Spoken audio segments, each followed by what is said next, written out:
This podcast is part of the Batman Universe Podcast Network, hosted by the BatmanUniverse.net.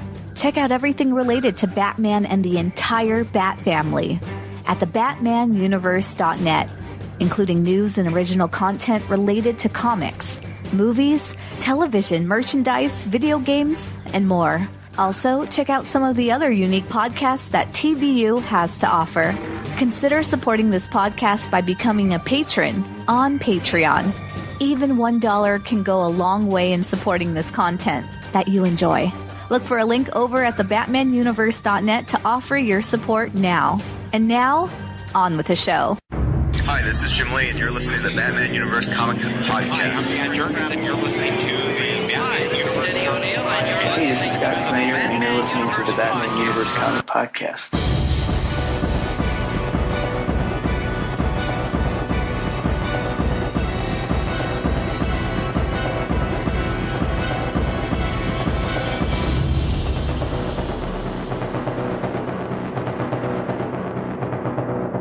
Hello everyone and welcome to the Batman Universe Comic Podcast, episode number 272. I'm your host Dustin, and today I have with me Ian.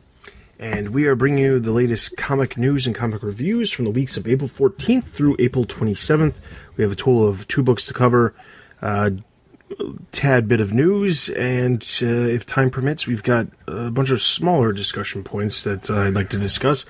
Some of you on the Discord we'll get to that later on. But anyway, we over the past couple weeks, there hasn't been a whole lot of news, but there has been a little. Also, I don't know why I didn't mention this, but Steph is just taking this week off. She has every intention of being back in 2 weeks, so that's where Steph is, if anybody was wondering. But that being said, let's just jump straight into the news. So the very first and really only piece of news we have is the solicitations for July have released, and those solicitations, technically, as I mentioned on the last episode, released prior to us recording the last episode, but I'll be honest, there's just not enough time for me to completely put together the breakdown of the entire month of solicitations a couple days before we record. So let's dive into the solicitations. The latest batch has arrived and brings some hotly anticipated series. Last month brought more new series that TBU will be covering, but July brings even more. While the Year of the Villain technically starts in May with the 25-cent special, which, as you're listening to this, that is out, and we'll be bringing that up later on in the episode. Things are about to heat up in July for the event, as a total of 10 different titles releasing during the month will have a special Year of the Villain variant cover. These covers will be thicker in nature and cost an additional $1 more because of that. If you're curious to know which titles will be a part of it, there was an article that we posted up that actually listed and showed off a lot of the covers, but basically, if it generally gets a variant cover, it's getting a variant cover this time around. But there's the ones that's specifically worth mentioning: Batman, Detective Comics, Nightwing, Batgirl, Red Hood, Batman the Outsiders, Catwoman, Harley Quinn. Those are all getting variant covers, as well as some of the other ones that aren't specifically Greater Gotham or Batman books. But those are the ones that are going to be having a special cover. To be completely honest, before we move into some of these other ones, I want to briefly talk about this. I'm not real sure exactly the necessity for having the issue be $1 more. So all of these comics are now $3.99. The extra $1 more for this special variant cover, which is legitimately just a face of a villain, is going to cost $4.99 rather than $3.99. And their explanation behind that is that the card stock for the cover is going to be thicker. I don't believe in any way, shape, or form that it actually would cost $1 extra per issue to have that card stock covered. So this is clearly an issue where they think they can get people to pay more. I mean, it's the same thing when at the end of the New 52 they kept raising Batman's price, and Scott Snyder had to get mad at editorial and tell him, our title, just because you know people will buy Batman doesn't mean you have the right to make it cost more. And I think that, unfortunately, whoever's in charge of the Year of the Villain thing isn't pushing back on this kind of stuff. I honestly, taking a look at the covers, they're not that exciting. Like you said, they're just a picture of the villain. They're not even like an action shot. It's mostly a headshot. Yeah, it's a headshot, and it's not even like last year when we had those foil covers. I know you purchased some of those foil covers. They were beautiful, more expensive? but they were the same price. They didn't have a bump. Yeah, so they didn't have a price bump for foil covers. I know in the past when they've done those not holographic, I don't know what the motion covers, the lenticular covers, I know those were more expensive. But that's legitimately like a piece of plastic on the cover of a comic. It's not like a piece of card, just a thicker piece of paper or a thicker piece of cardboard. It's not the same thing. It's also more art. They have to pay the artist to draw 2 or 3 different art pieces. Like I talked to Clay Mann because he did some of the features and covers, and he said I had to draw 3 different things and they all had to be different. And so I'm on board with paying more for a lenticular cover because it's more work in addition to the material cost. But these cardstock covers are just low effort. Not real sure what they were thinking with that, but going back to solicitations, debuting in July is the first issue of Batman Curse of the White Knight from Sean Murphy, which will kick off the 8-issue miniseries. We talked about that last episode. The series will introduce Azrael into the mix while keeping the Joker and Batman at the forefront based on the first cover that they revealed. Also arriving in July is the first issue of Batman Universe, which collects Brian Michael Bendis' and Nick Darrington's story that originally appeared in the Walmart Giants as part of a new 6-issue miniseries, which we also talked about on the last episode. There's also another new DC Inc. title making its way this September as Batman Nightwalker is advance solicited this month. The new title is an adaptation of Marie Lu's novel of the same name and will feature art by former Batgirl artist Chris Wildgoose. July will also bring a few special issues of note. First, Batman number 75 will be an oversized issue costing an extra $1, but it will be oversized. It'll have, instead of being 32 pages, it'll be 48. So you are getting more for that extra $1. It will kick off the new story arc, City of Bane. The second issue is the Batman Secret Files, which will arrive in July and feature stories from a number of high-profile writers and artists featuring stories dealing with the villains of the Batman universe. And then both of these issues will fall in line with the overall Year of the Villain event that is kicking off, like I said, in May. Real quickly, talking about Secret Files, got to say, last year we were not overall huge fans of Secret Files. In general, Secret Files was kind of why did they do this? What was the necessity behind this? Was it even necessary? Probably not. So I'm hoping that this time around there's a distinct reason and not just here's a possibility to slap Batman's name on a cover and sell some more issues, because we already get Batman annuals. We already have, plenty of other miniseries and one-shots and other things that happen. The Secret Files thing could get crazy out of hand if it just is basically Batman Annual 2.1 or 2.5 every single year, which I don't think is necessary, because it also, to be clear, it also is not exactly the cheapest thing. It's $4.99 as well.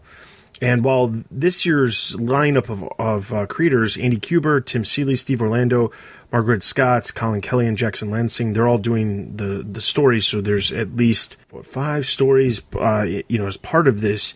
I just don't see. Well, I mean, the biggest example is we just saw in Detective Comics, Detective Comics number 1000. While there was a bunch of really good stuff, you can see that some creators, when limited on the number of pages they have to tell their story, some of them can't necessarily do a great job. That's not saying anything about these, because I know some of these people, these writers that are attached to this Secret Files issue 2, I know some of them have worked on different those holiday anthologies, which is a lower page count. Some of those can turn out well, but some of them don't. So it's a very fickle situation when it comes to whether or not these shorter stories can work. One person who has shown that they can work is Tom King, but he tends to write in long form most of the time. So I wanted to comment about Secret Files. I'm a little annoyed that they're doing the Secret Files without... I'm with Josh Bertoni. He made a great comment about how we need our maps, we need our profiles, we need our pinups. This is not a Secret Files. This is just an anthology. They might as well do it as a quarterly. I think they should really call this Batman City of Bane Special number 1. Do you remember when they did that? Oh, yeah. Like No Man's Land? Yeah. This is perfect for Batman City of Bane Special number 1. This is what it is, and I am excited about that idea. I don't like that they're calling it Secret Files. Yeah. Me either. I mean, we complained about that last year. It's just one of those things where I don't understand the necessity for it. All right, so anyway, outside of that, July also happens to be a 5-Wednesday month, so naturally there are a few titles that will receive annuals during the month. The one of note for those of us at TBU is Red Hood Outlaw, which promises to tell the story of what happened to Artemis and Bizarro. As far as creator changes go, there are some shakeups to some of the series. While not new news, Tony Daniel will be back on Batman with number 75 for the new arc. Well, we at TBU supposed last month that the issue, that Detective Comics number 1006 with artist Kyle Hotz we assumed it was going to be a one-issue story, but it actually is a 2-issue story that continues in 1007 before Doug Mankey returns for 1008. The biggest creative change, however, seems to have completely flown under the radar, and there's a reason, I'll get to that in a second, but Margaret Scott and Paul Pelletier have both been replaced on Batgirl. Cecil Castellucci, who is currently writing Female Furies, and Carmine Di Giandomenico, who TBU last saw working on Detective Comics with James Robinson, are both coming on to the title. Absolutely no word from DC on the creative change other than a tweet from Margaret Scott, who said that all good things must come to an end. So, yeah, nobody else involved is saying anything, so it's unknown if this new creative team is coming on as the new permanent team, or if they're just coming on as, a fill-in story for a couple of months while they readjust. Personally... Yeah, go ahead. I know what your feelings are. Go ahead. This is such a weird change. Like, I'm not quite as excited about Margaret Scott's write as Dustin, but it was a breath of fresh air after 3 years of Burnside and then 4 years of Simone before that. It was better than Batgirl's been since the New 52, and they'd been consistent. There were no fill-in art issues or any late, like Batgirl hadn't been pushed back. The sales had been really good since 25. Like, we're talking, if I had been betting on one of the TBU titles to lose a creative team, it would have been something like Nightwing or Batman Beyond, because the sales aren't great. Batgirl had been stable, had been good, and they put Cecil Castellucci. Now, the most recent thing Cecil Castellucci's done is Female Furies. It's not a book for me. It doesn't speak to me personally. It's gotten some good buzz, but it's not the kind of thing you'd expect from a Batgirl. It's a cosmic book, and I am just so puzzled. And I love Carmine. I mean, I raved about his art during the painful James Robinson arc, but he doesn't seem a good fit for Batgirl. I am puzzled by this. Me too. So it's no secret that I have been praising Batgirl for quite some time. I've enjoyed the new direction that Batgirl has taken, but the main reason why is because while Burnside wasn't necessarily the greatest version of the character that I would have appreciated, I still had no problem with Batgirl, the way it was. I didn't like Gail Simone's run. That run really detracted me from everything that was going on with Batgirl in general.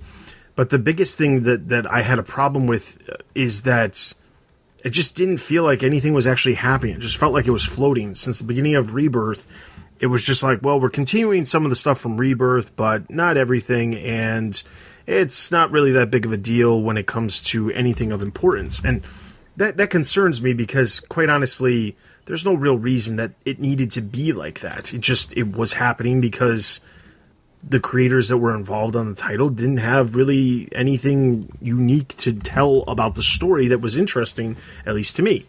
And it may seem like I'm talking out of my rear end, but the reason why is because I've been stalling for time because I was trying to pull up sales numbers to prove my point. So, as of just about a year ago, Batgirl was selling about 26K per month. Okay, fast forward to September, which was like the first full issue, or I think the second full issue that Scott had come on to, and it had gone up to 28.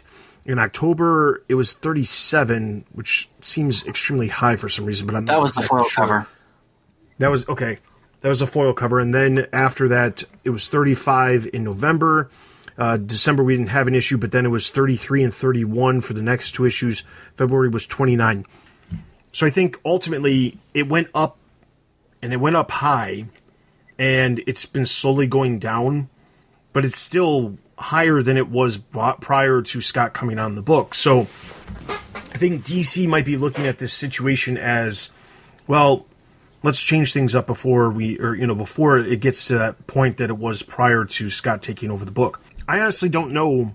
See, the thing is, I think that the book jumped up mostly because of that foil cover, mostly because of what was going on, but I don't Well, really it was a think double had anything whammy. to It do jumped with up because of issue 25, which was a double-sized sort of celebration issue, and then 2 months later we had the foil issue, and so those two bumped sales up. But I think what's really impressive is it didn't drop significantly after those two. And that's the biggest thing. And so having the two of them come off the book. Now, to be completely fair, artists don't always stay on the book for a very long period of time. Normally, you see an artist stay on a book for 6 issues or 12 issues, depending on what the situation is.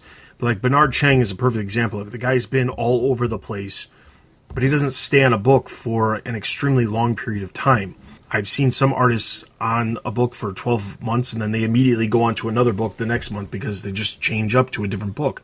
And it just gives the book a different feel, things like that. So I'm not speaking to the art, but the story, like, the only concern I have with the story is the last couple issues. There's a couple of things. One, in Batgirl, there was a lot of hints at like potentially getting towards the Oracle role.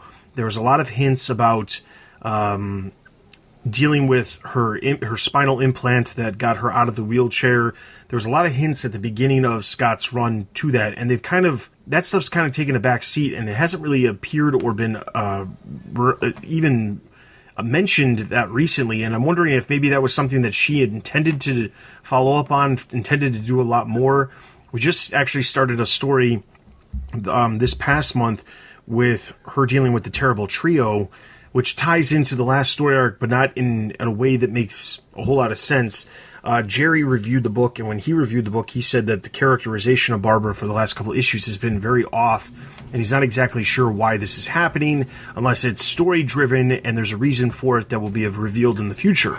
Now, knowing what we know coming in the next couple months, Batgirl happens to be one of those books that's going to be getting the Year of the Villain special cover, which also means that there's going to be something involved in that book where Lex Luthor comes and tries to make an offer to somebody in that title. The solicitation for July reads that Lex Luthor comes to Batgirl and tells her that he can make her Oracle again. So maybe that was the intent, and that's why Scott was doing what she was doing, trying to like get her towards this, so it would be more believable that she'd actually, take the role of Oracle. But at the same time, I don't know.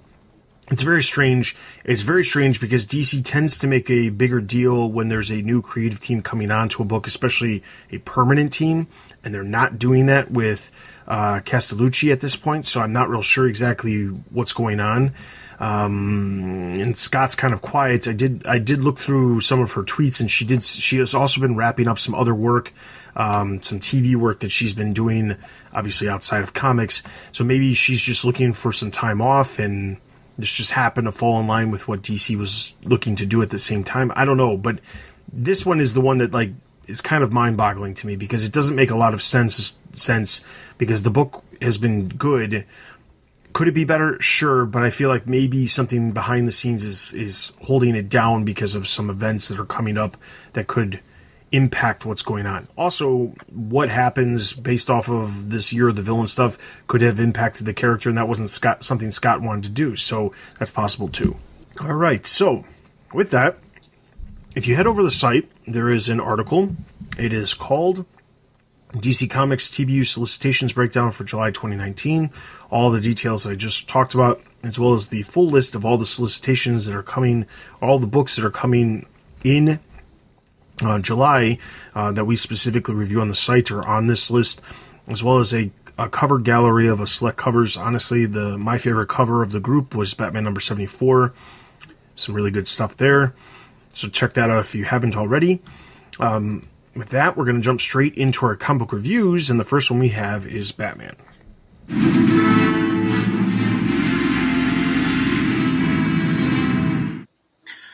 Batman number 69, the final issue of Nightmares, written by Tom King, art by Yannick Paquette. Bruce finds himself, dressed in a tuxedo, standing in a beautiful empty ballroom as the song Some of These Days fills the air around him. Walking across the room, he offers his hand to dance, saying, "Dance with me." Clad in her wedding dress, Catwoman echoes her response to his first proposal of marriage. "Bruce, say it again, but this time, you poor boy, don't demand. Ask me." Bruce complies and Selina assents, and the two stand together to dance. In Arkham, a naked, bleeding, and maniacally grinning Bane challenges Thomas Wayne, Flashpoint Batman, clad only in loose exercise pants, to another bout. Though Thomas tries to focus Bane on their plans, Bane merely punches him, beginning the bout, to which Thomas warns him that he'll lose again. Batman, now clad in his costume, dances with Selina on the boat where she believes they first met. He recounts the last 6 days as they flash to the street from Batman Year One.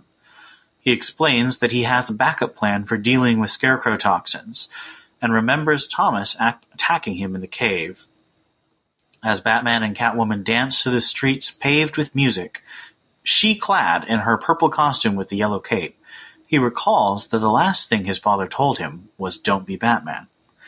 Bane and Thomas continue to spar brutally.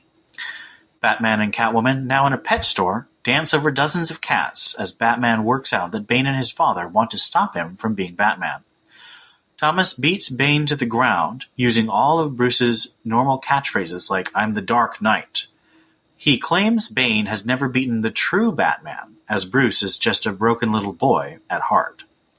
Bruce unravels his plan to free himself from the Scarecrow toxin, as his unconscious mind takes the form of his friends and allies.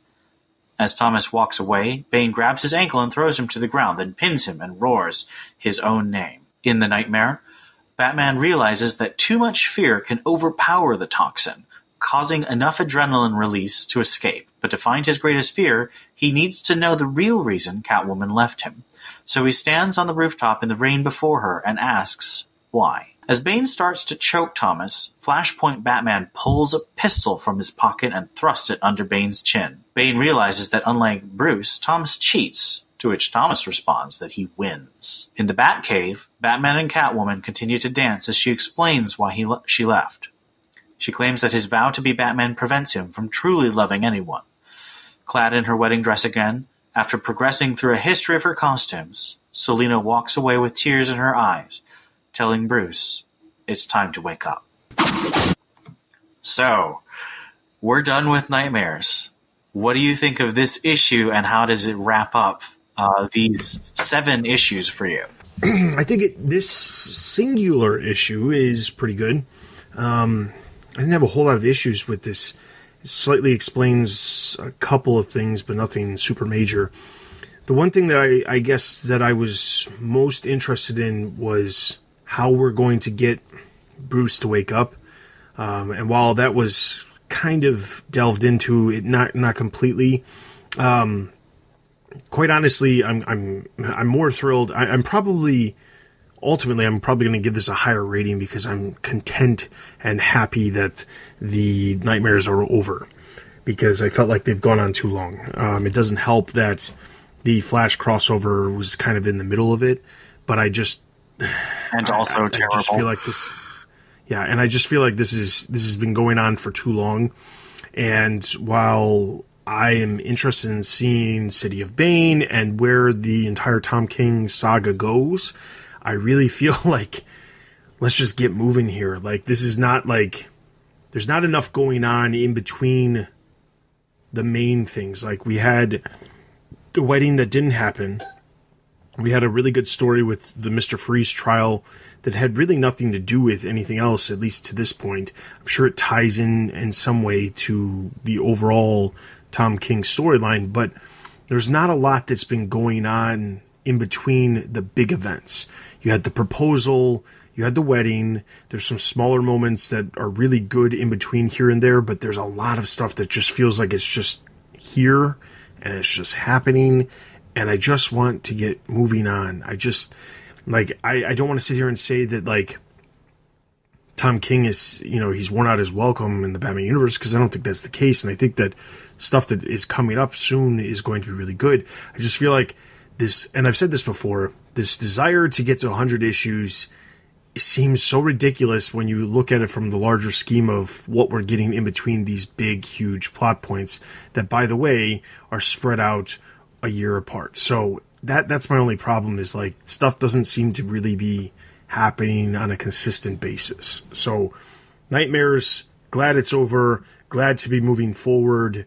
I think that's actually a fairly common perspective. I feel like I'm kind of one of the weird people. There's a whole thread of us over at CBR, and we discuss Tom King's run as a whole every week.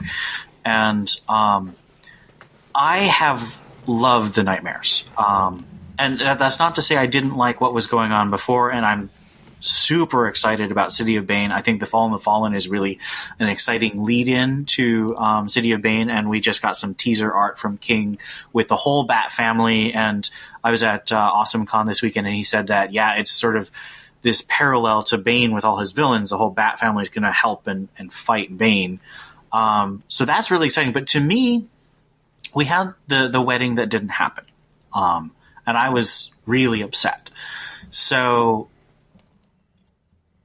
having Batman actually take 7 issues to go through that trauma, that just deep loss, I have really enjoyed it. Now, I won't defend issue number 61, the one with that Master Bruce kid who's terrible. I didn't think that was good at all, and I still don't see how that ties into anything. But everything else has really delved into a different aspect of Batman's fears and who Batman is and what he feels, what he thinks, what he's going to do about Catwoman leading. And that's what I wanted after issue 50. So this is sort of written exactly for people like me who are like, what does Batman feel? Why is Batman just being such a jerk? Because, he has that, the trial, as we talked about, and I do want to touch on that because I think I do see how it connects to the rest of the story. But then you had that issue with Nightwing, and then you had the issue, the arc where Nightwing gets shot and he fights KG Beast. And we never really – Batman almost says nothing as Batman for 10 issues. Even in the Tyrant Wing, he's not talking a lot. So the dream sequence – where it's almost all Batman. It's all Batman's thoughts. All the characters are just Batman thinking to himself. I wanted that, and I thought it was really well done. And there's lots of fun, quirky things. You had the bachelorette party. You had, the chase. You had the weird Professor Pig turning into Damien thing. You had the honeymoon. It's all these different things, but it all centers around what is Batman thinking about the wedding. But, I think I'm definitely in the minority, so I'm glad that we're back on track because I'd like to hopefully have more excitement in my fellow fans that we can be excited together about things like City of Bane. Just to touch on the Cold Days, so Bane, in the Tyrant Wing, we find out he was the one who had Penguin kill the women who Freeze was arrested for. And he did that deliberately to try and have Batman lose confidence in himself because he knew Batman would go, oh, Mr. Freeze did it. So he would go after Mr. Freeze, and because he was so upset, he beat a confession out of Freeze, even though Freeze didn't do it. So, and then he'd probably send Batman a note saying, it wasn't Freeze, or something. And then Batman would be even more upset because he sent a man who wasn't guilty of that crime to jail. But Bruce figured out that he'd been played, so he bribed his way onto the jury to prevent Batman from being responsible for that injustice. So it was another part of Bane's psychological campaign against Batman to frame a different villain and show Batman that he's wrong, he's incompetent. And Bruce had the citizens of Gotham save Batman from himself. So that's how it fit into the overall plot. And I think I probably consciously knew that. It's just stuff is so spread out that I think that's why I didn't make the connection when I said. Well, that was a year ago. It's a long time. Oh, I know. That just goes back to my biggest problem with this is that it just feels like it's too spaced out, and there's a lot of unnecessary things that are happening in between. Like some of these Nightmares not completely needed. The Flash crossover not completely needed. It's just. some of this stuff just it needs to go somewhere, and it looks like it will be, obviously, with City of Bane right around the corner, but City of Bane is still 3 months away. So, and I'm hoping that as we get closer to that, it's not something like we're going to I don't know. I think it's really interesting because I remember listening to the end of the New 52, because I only started listening to the podcast again in 2014 with Batman Eternal. And I remember that in the middle, or even at the beginning of Super Heavy, there was just a real frustration because Super Heavy was a long arc and it didn't seem to go anywhere for like 5 issues. So I think there is a sense where modern Batman writers really do tend to set up a lot of pieces before they start putting anything together. I've read most of Morrison's run, but the thing about Morrison's run is he started with a bunch of sort of standalone arcs that tied together. Like you had the Son of Batman thing, and then you had like the Black Veil where he gets the Black Glove where he gets stuck in a house and it's like a murder mystery, and then I think he went from there into R.I.P., which was, of course, the death of Batman. It was super trippy. I still don't understand that story at all. And then he did Return of Bruce Wayne, and he did Batman and Robin with Dick Bats, and then he did Batman Incorporated. But each of these sort of had a really distinctive feel to them, and especially because he started doing different titles. You have Batman and Robin, so that had its own title. Batman Incorporated has its own title. Whereas Tom King is doing sort of the same thing, but it's all in the Batman title. So yeah, well, to be clear, the other major difference between what Morrison did and what Tom King did is there was big breaks of time in between his run on Batman to Batman and Robin. There wasn't a huge one there, but like when he went on to Batman Incorporated, there was breaks. It wasn't like he ended Batman and Robin, or he ended his take, because I know that there was other creators who came on to Batman and Robin after him. There was breaks of time in between, so it wasn't like when you look at the entire Grant Morrison Batman saga. Yes, there is major. It's very much like here's a big event, here's some stuff to like go along with it. But I think that even when there was like the big events, like the new series starting, or a new when Batman Incorporated was announced and things like that, I still feel like there was time in between, and Tom King's putting time in between, but he's still putting out issues, and that's watering down the overall story, and that's my problem. Yeah, and I can feel that. I just for me, Nightmares was really powerful, and I totally see why it's not for a lot of fans. It's just it dealt with things I desperately wanted to be dealt with after number 50. So I was really excited. But I think it's a good time to end it. And I love the way that issue 69 sort of went through each of the previous issues and sort of showed how it was all Batman wrestling to face his greatest fear to get his heart to spike, which will bring him out of the toxin. Oh, I also wanted to mention that the art by Yannick Paquette was really good. He referenced Batman number 44, where Joelle Jones and Mikel Janin went through all these different costumes. And it's clear that Tom King wrote that issue to introduce this idea of Batman and Catwoman's history through costumes so that he could do things like this later on. And I hope we see more flashbacks that flesh out that relationship through the visuals.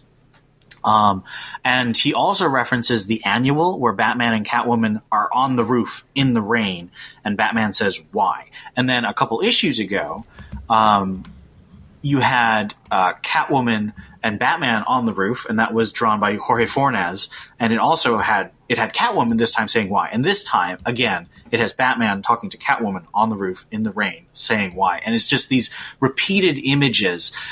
Each time it has a new added layer of meaning.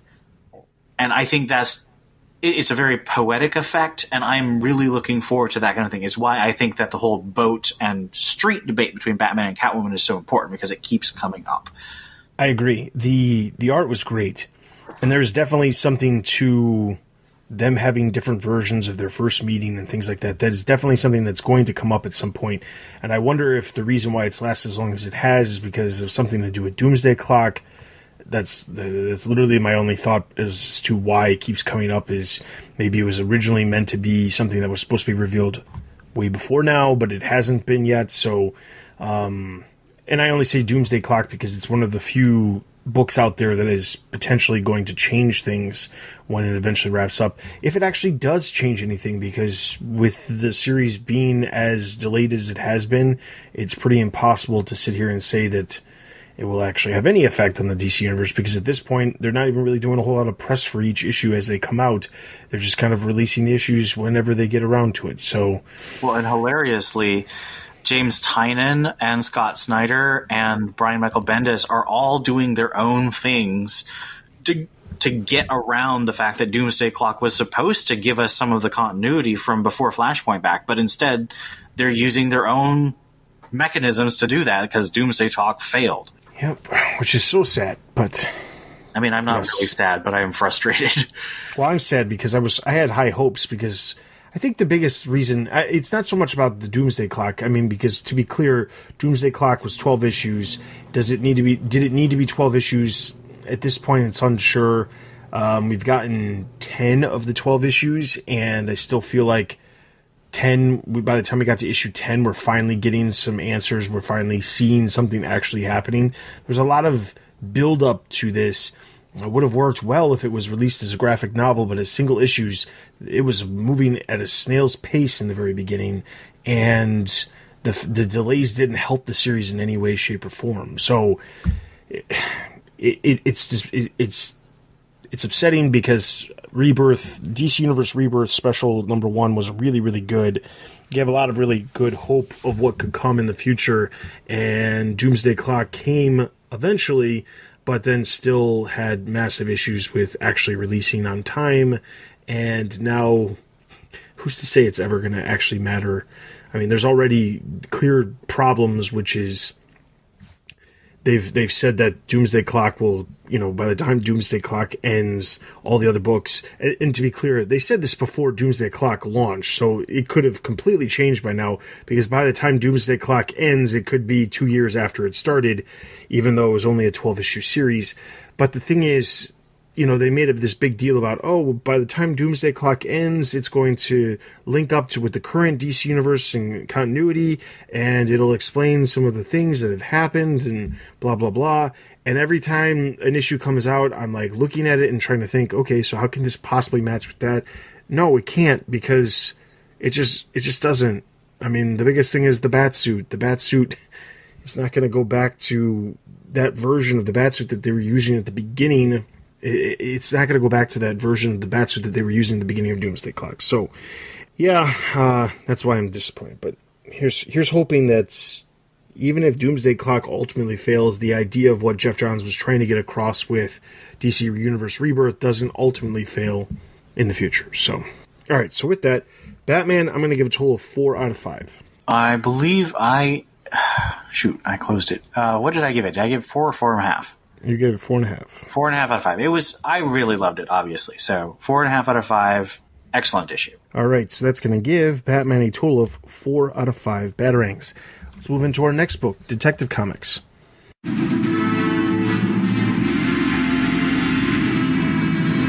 Detective Comics number 1002, written by Peter Tomasi, art by Brad Walker. With a foot upon Batman's face, the Arkham Knight declares this day was just a prologue and a hint of what is to come. Batman demands to know what he has unleashed upon his city. The Arkham Knight states he does not remember anyone giving him this city. Batman has blinded Gotham and wrapped its eyes with darkness and pushed it into a black pit. Gotham is a kidnapped victim, and Batman is its kidnapper. Batman states the Arkham Knight is just another monster for him to put down. The Arkham Knight responds, "Who is worse, the monsters or the monster who scares the monsters?" The GCPD arrive at the scene and shoot at the Arkham Knight. Batman tries to stop the GCPD from escalating things, but now it is too late. The Arkham Knight's followers now engage the police. The Arkham Knight, annoyed by the police intrusion, asks Batman to make a clear choice. Either let him and his group walk, or have innocent bystanders and the GCPD suffer from their escalating skirmish. Impaled with many arrows and worried about the massive potential loss of life, Batman tells him that they will meet again. Batman summons the Batmobile and Gordon helps him get in. Batman tells him that he has to collect the evidence. Gordon lets him know that he will share any evidence his men collect. Despite Batman's stubbornness, Batman commands the Batmobile to take Batman home. When Alfred with Alfred patching up Bruce's body after it was made into a pincushion by the Arkham Knight's followers, Bruce examines the arrows they used. They knew what his suit was made of and what was needed to cut through his suit's lining. Damian, who is researching at a terminal across the room, tells Bruce that he was too kind on the followers. Bruce asks him what he should have done and what the A on the Arkham Knight's shield stands for. Damian tells him he knows not what the A means, but he does have a lock on some remnants of that day's bomb which exploded. At the floor of Aparo Bay, Damian with scuba gear is analyzing the remnants of the bomb. All of a sudden, Damian gets alerts to take evasive action. He takes out multiple assailants, but he is finally subdued by the Arkham Knight. Now a prisoner, Damian looks around and sees a tapestry of Batman and comments on how he was not expecting to go to a museum today. The Arkham Knight states that this place is not a museum, it is both a castle and a dungeon, a place of happiness and a place of suffering. This place is not a refuge for its residents, but those who live in the shadows and darkness of the Bat. The Arkham Knight states that Damian is a robin, a songbird. These birds are creatures of the day tainted by the dark. The Arkham Knight is not only Gotham's savior, but his as well. He leaves, telling Damian to switch teams and join his crusade. Finally alone, Damian thinks of a way to escape. He knocks over a fire lamp and uses the fire to burn through his bindings. He sees an air conditioning vent and crawls through. He climbs until he reaches an access tunnel. When he gets out of the tunnel, he's met by the Arkham Knight and his followers. He surmises Damian is hesitant to join his cause, and to help him persuade him, he takes off his helmet, revealing his identity to Damian, but not to us, the readers. All right. So, Detective Comics number 1002. Couple of things. First thing. My immediate reaction to reading Detective Comics number 1002 was, man, feels familiar. And it's because it does. Peter Tomasi has done stories like this in the past. The one that immediately comes to mind is the Batman and Robin story during the New 52 with Morgan Ducard, who becomes nobody and is trying to convince Damian to kill, and basically is this person who opposes Batman, is trying to get Damian to join their side, see their side as the better side, and then Damian is left with the decision. That's what it felt like. Now, that is a very condensed version of what that story was, and it was spread out way over more than one issue, but this one issue, and not even the full issue, but maybe half of it, deals with this stuff with Damian, and it felt like I've seen this before. What is your thoughts of Arkham Knight trying to get Damian to join his side? I mean, like, to be fair, I don't see it happening regardless of who's under the mask, unless it's and I was going to save this for later, but my guess is that the Arkham Knight is a version of Damian or another clone of Damian. So, what do you think it would take for Damian to join the Arkham Knight? I think you're right. I think that, because Peter Tomasi, in Superman, he was telling the story of Superman and his son John during Rebirth, and he actually explicitly paralleled some of the same story beats that he did with Damian and Bruce. Specifically, one that comes to mind is at the beginning of Batman and Robin, Damian kills a bat, and it's sort of showing that he is someone who doesn't really value life. Although it's a little weird since we already know that Damian is a vegetarian and collects animals, so it was kind of inconsistent, but it was a note trying to show that Damian is a dark character. And then John accidentally kills a cat, and the way that it shows the difference between those things between Superman and Batman and Robin shows the difference between Bruce and Clark as fathers and John and Damian as sons. I think that Tomasi is deliberately echoing that first part of, what was it called? Born to Kill? I think it was originally called Born to Kill, and they recently recollected it as Bad Blood in the DC Essentials series. That's true, and the reason why is because the Born to Kill was adapted into one of those animated films, which was called Bad Blood. Right. So I think he's going to make a different choice. I think that Tomasi is deliberately setting it up to have a similar start, and then he's going to be like, but Damien is 3 years older, and he's committed to the life of a hero now, so he's not going to be tempted, and he's not going to end by smashing someone's skull in. Although if you read Teen Titans, that's still open to question. I honestly don't see Damien choosing evil, at least not directly, because that's been his story. Is he was torn between Talia and Bruce, and he chose Bruce. He chose hero, and somewhat he chose Dick, because Dick is the one who really sort of turned him into a hero. I don't find the idea of Damien becoming a villain terribly interesting. I wish they would figure out a different arc for him, because at this point, as you say, this is the third time we've gone through it. And he's chosen the same thing each time. So I hope that Tomasi has a new take. And I expect he will, since he was one of the people who told that initial story. I think that a Damien who turned evil would be similar to something we've seen in the past, where instead of a dramatic choice, like the one that nobody offered him in Bad Blood, and what's his name? The Arkham Knight is offering him now, I don't think Damien would make that obvious choice. I think he would make tiny little choices. One day he just doesn't check up on a villain he's beaten too much, and when the villain dies, he doesn't feel that bad. And then the next time he's like, oh man, this guy literally just slaughtered a bunch of babies, so he kills him outright. And like, he sort of slides down something until he becomes a dark. And then, of course, you could tell a nice redemption story. I don't think anyone at DC is willing to do that, because I think you'd have to let Damien grow up a bit. And even though he's grown the most of any of the Robins, except maybe Dick, because he was 10 and now he's 13, I don't see DC letting him get older than Tim. And I don't think they're not going to let Tim get older either. Although maybe Bendis will be allowed to age him up. That'd be great. But right now, it seems to be stuck at 16 for 7 years. So Damien sort of has a ceiling to how old he can get. And I don't see them letting him become that dark at this point. So I think that Tomasi hopefully has a cool thing planned to show how this is a different story. That's sort of my hope for the future on this. I don't disagree. I mean, I would hope that ultimately the outcome of the story is different than the previous stories.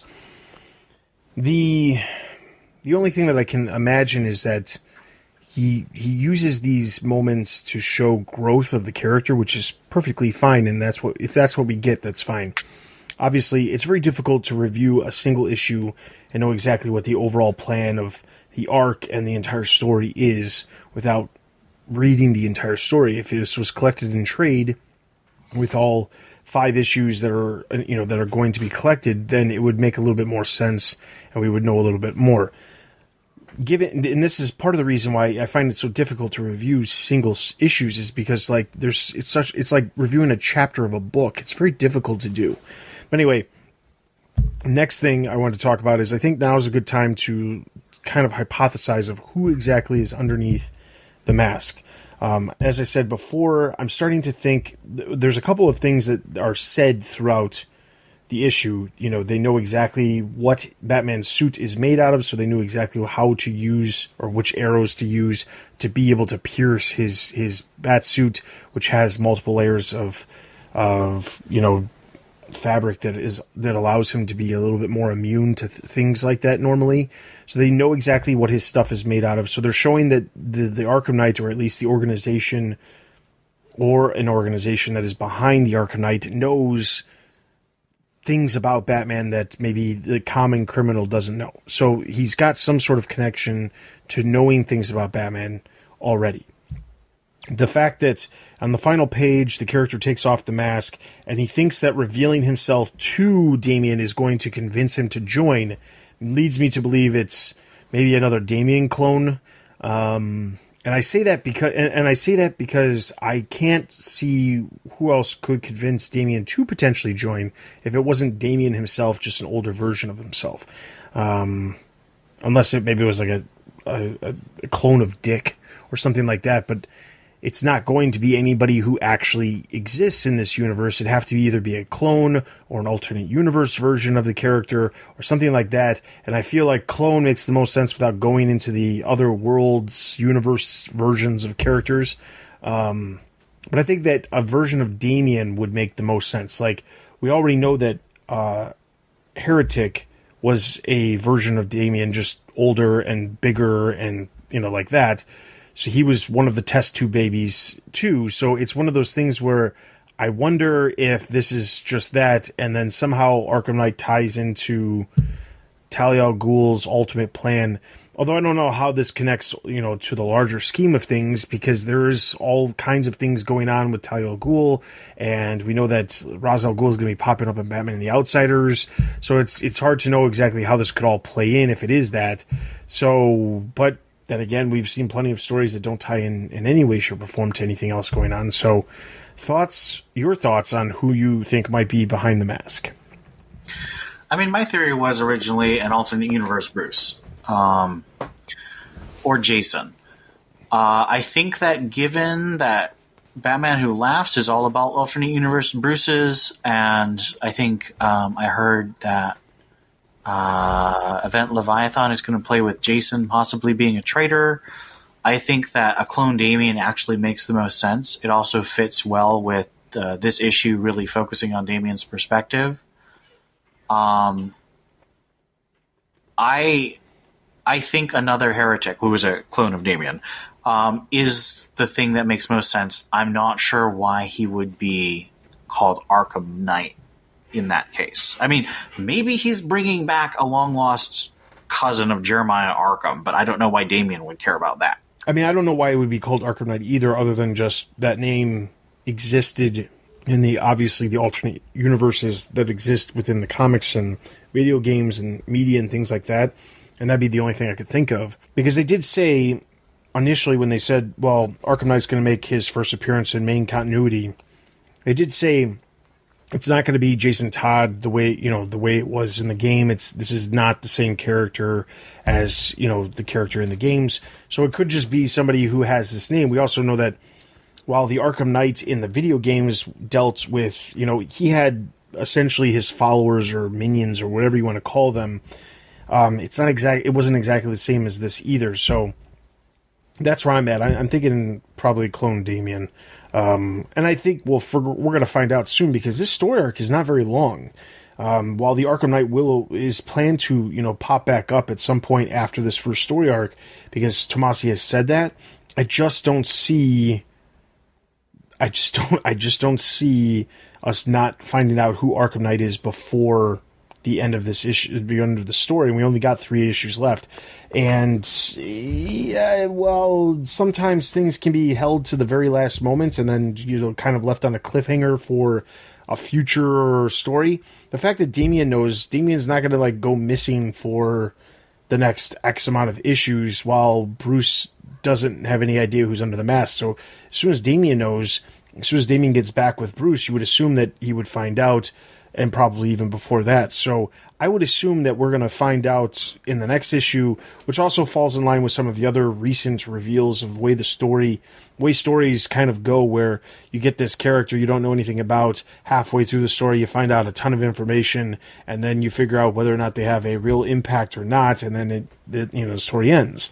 That was literally what happened in Brian Hill's story in Detective Comics roughly just under a year ago. So, that's where I'm at. All right, so Detective Comics, I'm going to give a total of 3 out of 5. Yeah, I think, especially since I liked Brad Walker's art here, I would give it 3 out of 5 as well. All right, and over on the site, Tony gave it 3, so that's going to give Detective Comics a total of 3 out of 5 Batarangs. That is all of our in-depth reviews. Now, before we jump into Greater Gotham, as anybody who listened to the previous episode knows, the last episode we had a kind of a new format for Greater Gotham, and afterwards I asked people what their opinions were. Some people on our Discord voiced their opinions and saying whether or not they enjoyed the new format for Greater Gotham, and the consensus was they enjoyed it, but they also liked the old way too. So it was more of a, can we get a mashup of the two? I decided to run a poll that I spread out on our social media and the Discord, and out of the 100% pie, 30% said no and 70% said yes. So while the new way was more liked than the old way, I've decided we're going to kind of combine the two and do a mashup. And what we're basically going to do for Greater Gotham going forward is I will run down the books, give you the brief synopsis, and give you the ratings and who reviewed it over on the site like I did before. But rather than us giving it a thumbs up, thumbs down, neutral, or an abstain rating, we're going to forego that and no longer do that. Out of the list of books that we cover, because I can also tell you about the secondary DC Universe books that include some appearances or cameos, as well as the trades and hardcovers that came out. I can do that, and then afterwards we will still pick a book and kind of discuss one of the books of the list that we talked about as kind of like a spotlight, and that way we still have a little bit more of a discussion about some of the books that are currently happening, but we still also make you fully aware of what came out over the last 2 weeks. So that's what it'll be going forward. So, Greater Gotham.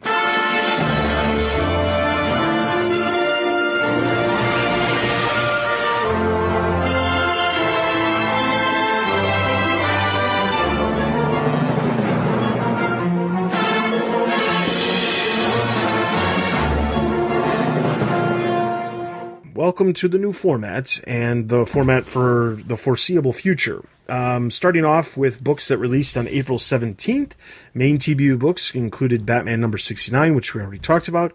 Nightwing number 59, Rick Grayson assists Malcolm Hutch with a fire that appears to be targeting cops. This was reviewed by Dole. He gave it 1.5 out of 5. No secondary TBU books. Main DC Universe books. Justice League number 22, as we travel 20 billion years ago for the future of the multiverse, could Perpetua be playing the ultimate long con? This was reviewed by Andy. He gave it 4 out of 5. Teen Titans number 29. The team tries to cope with the secrets and what to do with Deathstroke. This was reviewed by Odell. He gave it 3 out of 5.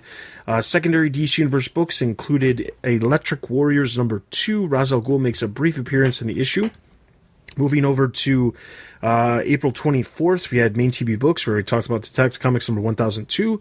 Batgirl number 34, the Terrible Trio are in Gotham and were behind Coromont's attack on Congresswoman Alejo.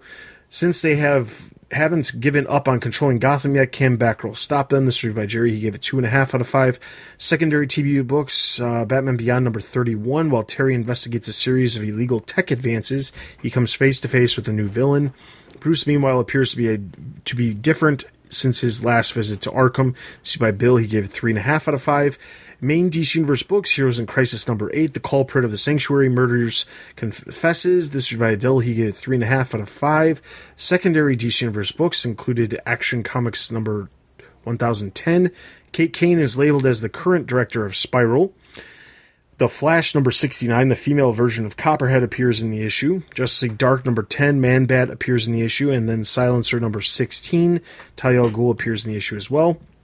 And then TBU trades and hardcovers of the past 2 weeks include Batman Detective Comics Rebirth Deluxe Edition Book 4 hardcover, Batman and Superman and World's Finest, the Silver Age Omnibus Volume 2 hardcover, Justice League of America, the Bronze Age Volume 1 trade paperback, Injustice vs. Masters of the Universe hardcover. And then Batman Noir, Gotham by Gaslight hardcover, Batman and Justice League Manga Volume 2 trade paperback, Injustice 2 Volume 4 trade paperback, and Injustice 2 Volume 5 hardcover. So that is everything that released over the past weeks. If I gave a rating or told you who reviewed it, we have reviews of those books over on the site. So with that being said, Ian, what book do you want to discuss? So I would like to talk about Heroes in Crisis. Not really because of the whole fandom reaction, because I think that's better suited for a Fandom in Crisis episode. But I think that Heroes in Crisis is an example of a story where a lot of stuff is happening that makes the universe less enjoyable for fans. And this is not at all to say that it's a bad story, because I actually think that Heroes in Crisis has been a very well done story, but it's a story which takes away things people like about reading DC Comics. And I know you're a fan of Identity Crisis, and a lot of people have compared Heroes in Crisis and Identity Crisis. And to me, the things that come out of Identity Crisis are very similar to the things that come out of Heroes in Crisis. So what's your perspective on how those two series impacted your reading of DC Comics as a whole going forward? Well, the one thing about Identity Crisis is I do enjoy the story, but as far as a Batman or Batman Universe specific series, it's definitely not one. There are things that happen in Identity Crisis that relate to Batman characters, but I don't consider that kind of a Batman Universe title. Just like I don't really consider Heroes in Crisis a Batman Universe title. While there are things happening with Batman Universe characters, that's the reason why obviously we are covering the series. It's not. It's more of like a DC Universe, a very specifically related to the overall DC Universe rather than an individual character.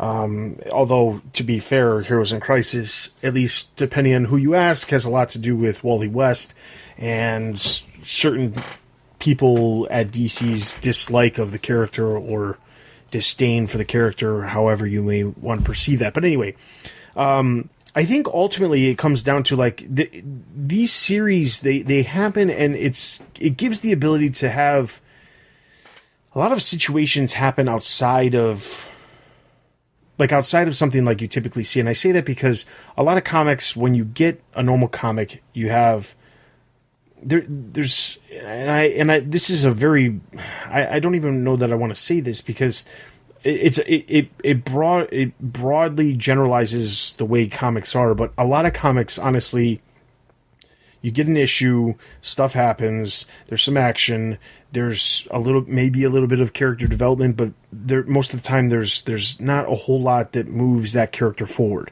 A lot of times you can take story arcs and you can put them in different places in the character's timeline, and it doesn't make a difference because it's just a story that's happening while they exist. It's not necessarily this is happening at this specific time. And Identity Crisis and Heroes in Crisis, they have things that happen that are more impactful to certain characters within those stories that, to be honest, I don't know that they would happen in their own titles or titles that those characters are featured in a normal basis, because some of that stuff is a little bit too highbrow, I guess is the best way I could put it. Like the stuff that they're dealing with in Heroes in Crisis, a lot of these emotional, how these different events can emotionally impact characters and things like that. That's not something you typically see in a monthly comic series or a series that's releasing every twice a month or something like that. It's just not something that a lot of people pick up on. And it's also something that I don't really feel could be written well over an extended amount of time. 9 issues is obviously a good chunk of issues, but could Heroes in Crisis really work as an ongoing? No, it wouldn't. And it shouldn't, because it takes and diminishes the impactfulness of what's happening. So I think that my view on this is when you take Identity Crisis or Heroes in Crisis, it gives the ability to have these more emotional moments and more impactful things. And while everyone loves to say that, in the DC universe, when it's a crisis, regardless of whether, what the name is behind the crisis, the big events always happen during the crisis. They're the crises. And the thing is, that's not untrue. And I think that part of the time, the big events, they're the ones that really make the big changes for characters, because it's very difficult to have those massive big moments in the singular books. There are exceptions. It's not like this is a always foolproof plan that I'm, that goes about and works out like that. I'm just saying, when it comes to these series, you get these emotional elements with some of these characters, and it really gives the ability to change things, sometimes for the better, sometimes for the worse, or for the worse, or for in a bad way, but ultimately it gives the ability to change things in a more dramatic and emotional way than you typically see in normal comics. I think that's a good perspective. I kind of wish they didn't feel the need to do this to their ongoing characters, but I think that, at least in the case of Heroes in Crisis, it's been done in a way that I think is very skillful and definitely hits home to me as a reader. But I would also say that if I were a particular fan of Wally West, I would probably be very upset. There's no doubt about that. I think a lot of people... The thing is, I immediately when we received the book from DC to review, I immediately read the book and thought to myself, wow, Wally West fans are going to be mad. I personally am not attached to Wally West in any way. While I have nothing against the character, I don't have anything that I don't have any sort of like fan connection to the character that makes me say Wally West is my Flash, like some people do. Like, to some fans, Wally West is their Flash. To other fans, Barry Allen is their Flash. It's just the same as, you could look at it, the Robins. The Robins are the better example rather than like the people who've stepped in for Batman. But like the Robins, there are some people who Dick Grayson is their Robin. I'm sure there's a few select people who Jason Todd is their Robin. Tim Drake is the Robin for a lot of people, and then you've got Damian who is their Robin too. So it's there's one person for whom Stephanie Brown is their Robin. There you go. Yeah, sorry, I forgot Stephanie. But the thing is, like, I think for some people, I can completely understand from the perspective of if this was a story that involved a Robin instead of a Flash, and Tim Drake was made to be potentially a murderer as as we're shown in Heroes in Crisis number 8, I'm sure that people would be very upset, especially people who are fans of Tim Drake. And I can completely understand where that disdain for what's happening to Wally West can come from. But at the same time, there's been some people online who have taken it to a much worse degree and have gone as far as to send Tom King death threats, which is completely unreasonable, and it will be coming up in a future episode of Fandom in Crisis for those of you who are Patreon supporters. But quite honestly, like, the thing is, there's one issue left. For all we know, and I'm just making an educated guess here. For all we know, Wally West made a bad, he did something really bad, and the last issue shows him fixing it, and all these people who died end up coming back, or were never actually killed, or something like that. And Wally just has to again live with this horrible situation that happened that he didn't do on purpose, but it happened, and he's the one who's going to have to live with it. That could be, that could end up being the end of the story, and there's little to no impact on the rest of the titles within the DC universe as far as what's going to happen with any of the characters that are currently being featured in Heroes in Crisis. It's one of those things where I don't like getting super upset. Like, don't get me wrong, I have done this, but I don't like getting super upset about a story arc or the way the outcome of the story feels when you only have like 1 or 2 issues left. It's one thing if this is a 12-issue series, and in issue number 2 they do something that's like super horrible to a character, and then you're going to be dealing for the next 8 months with this horrible interpretation of a character. But when you only have 1 issue left, you've got to wait basically 4 more weeks to get the end of this story. Don't freak out because Wally West was made into a murderer, which, by the way, he didn't actually murder anybody. Something happened, and it's not like it was premeditated murder. It was basically manslaughter. All these people just happened to be out of the sanctuary, and something horrible happened, and that's why they all ended up dead, because of something that happened with him and the Speed Force. My interpretation of it, at least. But I don't think it's fair to Tom King to judge what he has done to Wally West on the singular issue. Just like everybody judged Tom King on Poison Ivy from that singular cover that came out months ago about her, dead and bleeding on the floor, and everyone was like, oh, he doesn't care about Poison Ivy. But then a couple issues later, she's the one of the characters that actually didn't actually die. She died, but then was reborn. he did that in his comic. So it's like, you can't judge everything based off of what you have. Judge it on after the fact. Judge it on what you get as the whole. That's why it's so hard to do Tom King's Batman series, because you know that he's telling the story as an overall massive, ginormous, takes way too long story, but it's very difficult to judge it because you don't know where it's going or how it's going to actually end. Were we all pissed about the wedding? Yes. Could he end up with, could he have Batman and Catwoman get together by number 100?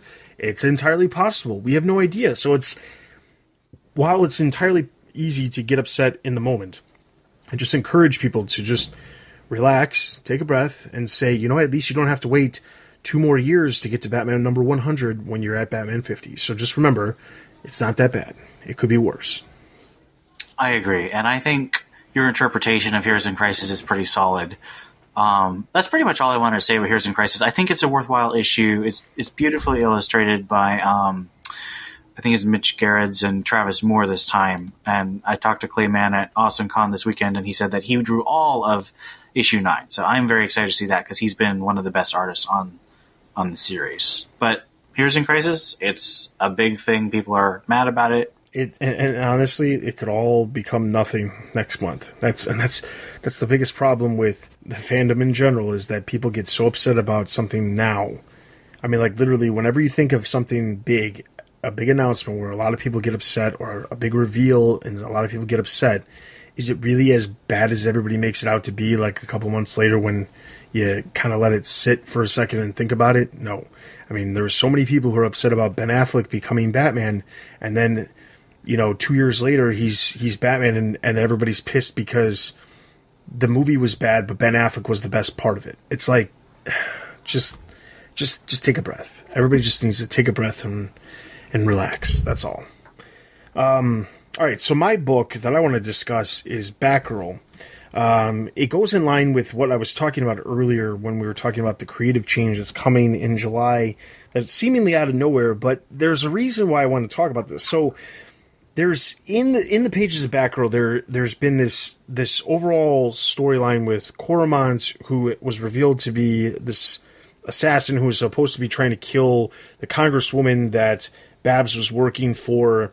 Babs indirectly is assisting or not indirectly assisting, but indirectly stopping the assassination because she happens to be working for the congresswoman.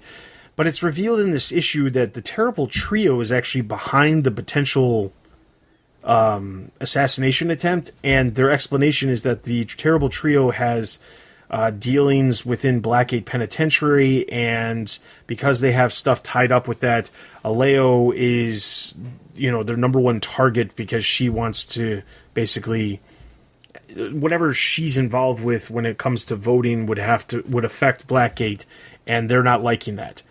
To be completely fair, it seems like a very strange direction to go with the Terrible Trio.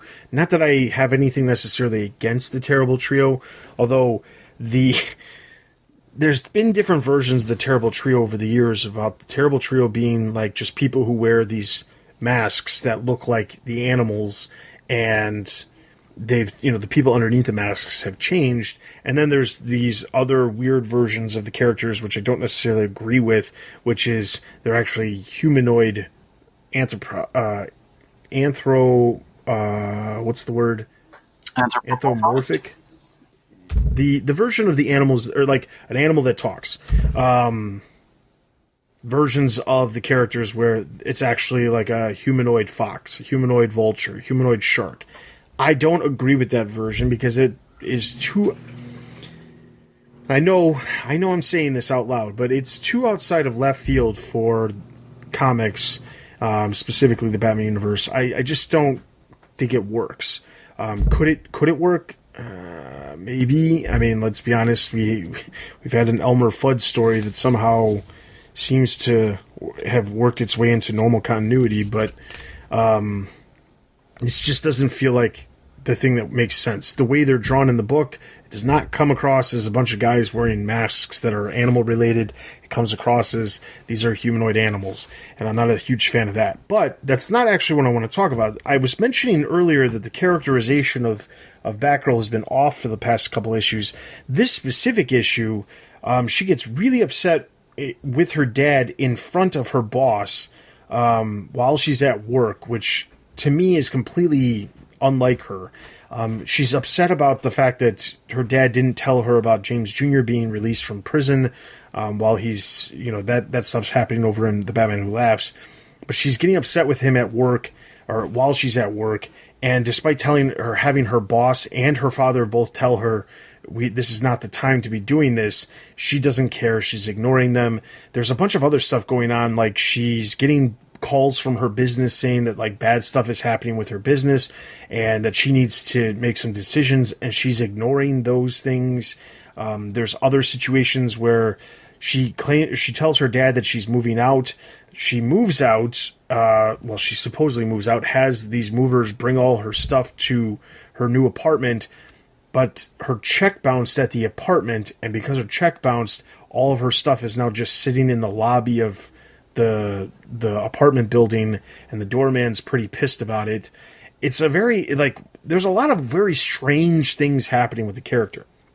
And there's an interesting thing that's going on that they've talked about in a couple of other things where, like I said earlier, there's this tie-in to Year of the Villain where there's this thing happening called The Offer that's happening in it's going to happen in Justice League, but then Lex Luthor goes and he makes an offer to a number of characters. The issue of DC's Year of the Villain, which is out now as you're listening to this, there's a page in the back, or after the main chunk of the issue, where in the story itself, or in the supplemental material in the back, there's a collage of a number of characters, and they say 6 of these characters have been replaced with a dark multiverse version of the character, and they've already been replaced. And out of the characters, there's a number of Batman Universe characters, so there's bound to be at least one of them from the Batman Universe. But I'm wondering if Batgirl is the one that has been infected, or something happened, and if it has nothing to do with that dark multiverse, because she is one of the characters obviously featured in that led me to think about this. But also, if not, then it has something to do with her spinal implant, which they haven't conveniently talked about for multiple issues either. So thoughts on the characterization of Barbara in Batgirl right now, and how this could potentially be resolved? That's really interesting about the idea that they've been replaced. That might explain why she was so angry in the tie-in to Batman Who Laughs. And Batman Who Laughs is all about multiverse and dark multiverse stuff. I think I'm not a fan of replacing heroes with evil versions of themselves or brainwashing, because you get attached to these characters and then you find out that it was all a lie. And so everything you were attached to in that story is false. And so you can't really reread that story and enjoy it. I think if that is the case, it actually makes a lot of sense for why Margaret Scott had to leave, because that kind of title, especially if they told her and they said, you've got 3 months to do this, that's really going to mess you up, trying to write a character where you had all these heroic plans for her, and then nope, she has to be actually secretly a villain, or secretly under the influence of villains. I really wish DC would let the Bat family be heroic, fun titles, though. I think Scott was doing the best job that she could under the circumstances to do that, and it was succeeding mostly. But apparently, and I can't tell if it's the Justice League or the Event Leviathan that's doing this to Batgirl, because she's in Event Leviathan too. So it's just a weird situation for Batgirl, and I feel really bad for her fans, because it's not really fair to fans, I think. It's not at all. And she's actually appearing in way more things than she probably should be, because not only she's also appearing in Heroes in Crisis right now. While that's not having any sort of effect on anything that's happening outside, she is appearing there. She's going to get an offer to her in the, that's spinning out of Justice League, but then she's also part of Event Leviathan. there's a lot of stuff going on with the character, and hopefully the entire reason that Scott is leaving and all of the, or hopefully the reason that she is, I'm hoping that the reason she's leaving is not the fact that the character is being used by so many high profile writers, and that's the main reason as to why, she doesn't have a lot of say in what happens with the character, and that's why she decided to leave. Which, I mean, it could entirely be the case. We've had this happen before. In some ways, when Batgirl and the Birds of Prey ended, we heard the Bensons say that, they had certain plans that they wanted to do for some of the characters in the series, but there was other plans with other series that contradicted what they wanted to do. So it's entirely possible that, that's the case, but I really hope that the person who's on a solo book, who's attached to a solo book, at least for an extended amount of time, gets a little bit of say as to the characterization of that character in other titles. But we know how DC works. It's the top tier writers get to pick the characterization, even if it screws up the lower tier books and the writer's plans for those books. So that's unfortunate. All right, so that is Greater Gotham. Hopefully you enjoyed this time around. I still want to hear your responses. If you didn't like it, please tell us why. If you are liking it, we love the confirmation that we're doing a good job. So, also outside of all of our reviews, there was a new editorial that we posted up. Colin over on the site posted up a new multi-part retrospective talking about Dick Grayson as Batman, the different times that he filled in for Batman. So the part 1 is out now. While you're listening to this, part 2 will be out the following week, and then part 3 will come out later in May. So there's a bunch of stuff related to Dick Grayson. If you ever wanted to know anything about Dick Grayson's time as Batman, these are the ones you should be checking out. So before we jump into a couple of other things, I want to quickly say thank you to our Patreon supporters. Thank you, Theodis, Robert, Donald, Brendan, Ian, Austin, Stanton's Grave, Arturo, Erwin, Captain America, Jay Dutton, and Real No Deuces, as well as everybody at the lower tiers as well. We greatly appreciate your support. As most of you have probably known, those of you who are Patreon supporters, but also I want to tell the people who are not our Patreon supporters as to what you can see. Over the course of April, I've tried to catch up on a lot of the backlog of extra content that we were hoping to get out. So we've done a pretty good job, but we're still a little bit behind. Not super behind, but we do have a lot of plans for some episodes coming up real soon here. There's a new TBU Raw talking about all the DC Universe updates. These are the DC Universe, the streaming service, talking about a lot of the rumors out there about the service ending or what could potentially happen in the future. There's a TBU extra related to the Joker trailer reaction, or a Joker trailer reaction, I should say, us talking about the trailer for the upcoming Joker film. We also did a TBU Raw talking all about Shazam. So those are in addition to the Fandom in Crisis that released earlier in the month, which talks about the culture of petitions in society and how it relates to fans. And I can tell you right now that the next episode of Fandom in Crisis, which is in the planning phases at this point, is going to be talking about creators, comic creators in general, dealing with horror, like the fan outrage and how far that outrage goes. Specifically, this ties into the reaction to Heroes in Crisis number 8. So we'll be talking about that on an upcoming episode of Fandom in Crisis. And as mentioned on the last episode, starting in May, Ian will be heading up a new specific show on Patreon called TBU Cold Case Files. Ian, you want to tell them what the first episode is going to be? Yeah, it was actually a brainchild of Paul and I, another staff member on the site. We're going to be looking at older issues of Batman-related titles. We're starting with some issues from the early 90s focused on Batman and Tim Drake. It was a really great episode, so I am looking forward to you guys getting a chance to hear it. And feel free to leave comments on the Patreon or on the this Discord once it posts. I got it edited today, so it should post in the next week or so, I say. Yeah, it'll definitely post after the beginning of May, but as you're listening to this, within the next week. So take a look and be on the lookout for that. That will actually replace one of our TBU Raws. So that will be at that episode, or that show will be available at the $3 tier as well. So in addition to Patreon support, and I know I talk about this a lot because we do produce a bunch of extra content over there, because obviously those of you who feel the necessity to actually share your hard-earned dollars with us, we want to reward you by making sure we have this extra content for you. I do want to point out that there are other avenues that you can support TBU on. You can support TBU by a one-time donation over on PayPal. You can buy merch from our merch shop. Also, if you pay attention to any of the merchandise news that we have, starting over the last couple months, we started to post affiliate links for a lot of the merchandise that's announced.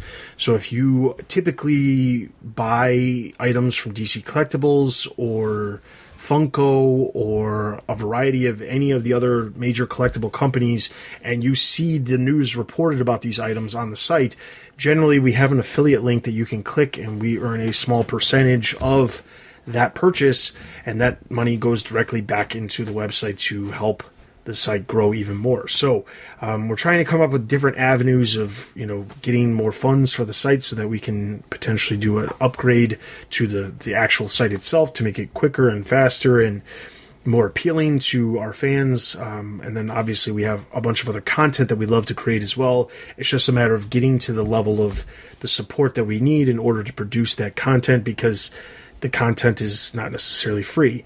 So if you are unable to support us in any monetary way, we also are always looking for people to help us out with a variety of different things, including writing comic reviews, writing news articles, writing original content for the site. We're always looking, the things that would save us a ton of money in the larger scheme is if anybody knows, if you yourself or you know someone who is a video editor, audio editor, graphic designer, web developer, anybody like that, if you know people like that, or you are one of those people and you can volunteer your services or put us in touch with somebody who might be able to help out in exchange for just getting their name out there for working on a big project like this, that would be ideal, because that could save us, and get us some of that content that we really would love to create for you guys in the near future. So with that all being said, let's jump into our listener Q&As.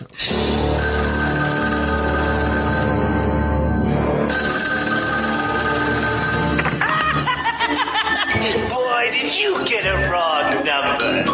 Leave your message at the sound of the shriek. No, please, don't! Our only comment came from Too Long Years via Discord, and he asked if you could pick one single issue from the last several, and several he meant 6 months, to suggest to a reader to get interested in starting a new series, what would it be? Ian, do you want to take that first? Yep, I'm going to pump my boy Deathstroke, because we just started the Terminus Agenda, and the issue before that, which I think was Deathstroke number 40, I believe, was a really cool sort of look back and forward. So he just got out of Arkham, and he's really wrestling with himself, and has his relationship with his daughter Rose, and that's a really compelling relationship throughout that entire series. So it's a great jumping on point for a series if you haven't started already. It's a very complex and mind-bendy series sometimes, but it's very rewarding, and it really looks at the darker side of the DC universe while still being very enjoyable. And specifically when the 6 months term was put on, a lot of the books that I would have suggested went out the window, because I would have suggested like Batgirl number 25 or Batgirl number 26 more specifically, because that was a great way to get into Batgirl, but that happened more than 6 months ago, so that doesn't work. Some of the other titles I was thinking also didn't work, but I would honestly say the one that makes the most sense, like looking at some of the other series out there, there's nothing that just really started recently. There's a bunch of stuff coming up real soon that I'm really looking forward to. Like there's a lot of new miniseries starting up. There's a lot of DC event stuff starting up. There's a lot of stuff coming in that honestly just right around the corner in May that I'm super excited about. Deceased, Event Leviathan, the Year of the Villain stuff. There's a bunch of stuff. So there's a bunch of stuff coming. But if I had to pick something that happened in the last 6 months to suggest, this is going to probably come across as a cop-out, but it makes the most sense. I would say Detective Comics number 1000. I was just thinking of that. Yeah. Because the honest truth is, like, I'm not going to tell anybody to pick up any current or, recent issue of Batman and say, yes, this is a perfect time to jump into that story. Because it's not. It really isn't. 75 might be a good time to jump onto Batman if you haven't been reading Batman. But right now, with the nightmares for the last, way longer than it should have been going on, it's not been a good time. I don't think 70 is going to be a good time to be jumping on, because I think you're going to be lost. So Detective Comics number 1000, honestly, while more expensive than other issues, is still probably the best comic to suggest, specifically because the series can focus, or the series gives, or that issue gives such a wide variety of different talent that's out there. You get to see a lot of different art styles. You can see a lot of different writing styles. You get to see a lot of decent stories. I mean, like, there's some really, really good stories, and even the ones that aren't that good still have really, really good art. So that's a really good one. And I would say, like, honestly, if it was somebody who wasn't involved in comics and you were trying to introduce them, give them that. It's like, here's a sample of what you could be getting from comics in general, because a lot of these artists, they still do comics, and while they're not producing, they're not necessarily some of the monthly series, artists, there's still a lot of art, there's still a lot of really good stuff in that book. So that would probably be mine, which I know is not necessarily the best, but that's literally the one I thought of when the question was asked. So I also thought of that. A couple other things I would mention would be things like the first issue of Batman Who Laughs, because that's, start of a new series. The first issue of Young Justice, because that was within 6 months. And I think, obviously, Detective Comics also, the Peter Tomasi thing. Although I'd say 101 is probably a better spot than, I think it was 94, in terms of a new storyline. But there's a plenty of new places to jump on right now with new series. But as Dustin said, the excitement's really stuff that's being set up to launch in the summer. And I think that's going to be an exciting time to jump on. So that was our only our only question we had from listeners. So I have a couple of real small discussion points. You want to get nuts? Come on, let's get nuts.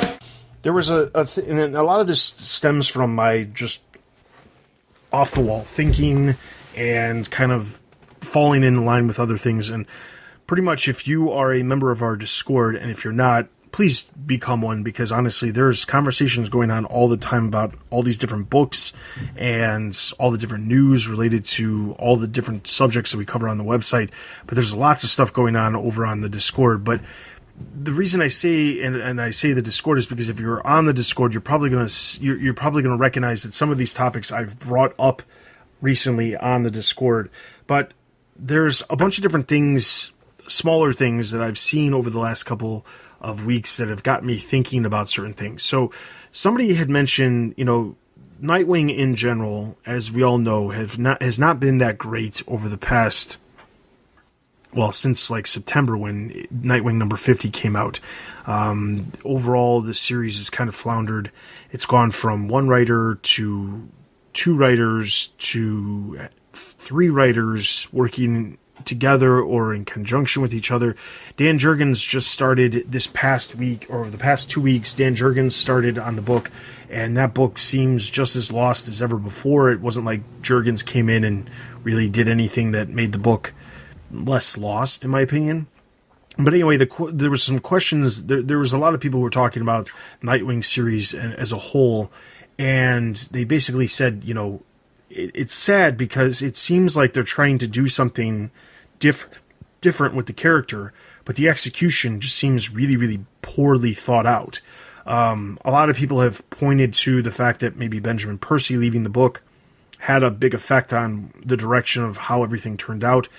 He left the series kind of in the middle. There was already stuff that was solicited past when he actually left, that he was supposed to be on, that he wasn't no longer going to be on. So things could have turned out differently because of the direction that his career went. But somebody was saying, like, well, do you think that they should have done this or not, or how do we get out of this? And while my immediate thought was, well, the easy way to get out of this is something happens this summer with one of the events that gets Dick Grayson to remember his memories, and he's no longer this Rick Grayson, or as we like to call him on the Discord, Uber Rick or Sick Rick. So there, or Sick Dick, I think is what they were calling him. But the thing is, like, I thought to myself, well, that makes the most sense. You could get out of this summer, and you just have to kind of tread water until this summer when it could be explained with one of the events. But I thought to myself, maybe what the problem is, because then people were talking about how, well, maybe the books, maybe since the beginning of Rebirth, and even obviously some of New 52, Dick Grayson's kind of been just treading water by itself. I mean, like, the character is extremely popular. There's plenty of people who are buying the book, while it's not selling nearly as well as it has in the past, and that's for obvious reasons. There's a dedicated group of fans, but the problem is that it feels like nobody really, as far as creatively, has a real good thought idea of what to do with Dick Grayson. And it came to my realization that maybe this is the time where we take Dick Grayson and we don't have him be in his own solo book.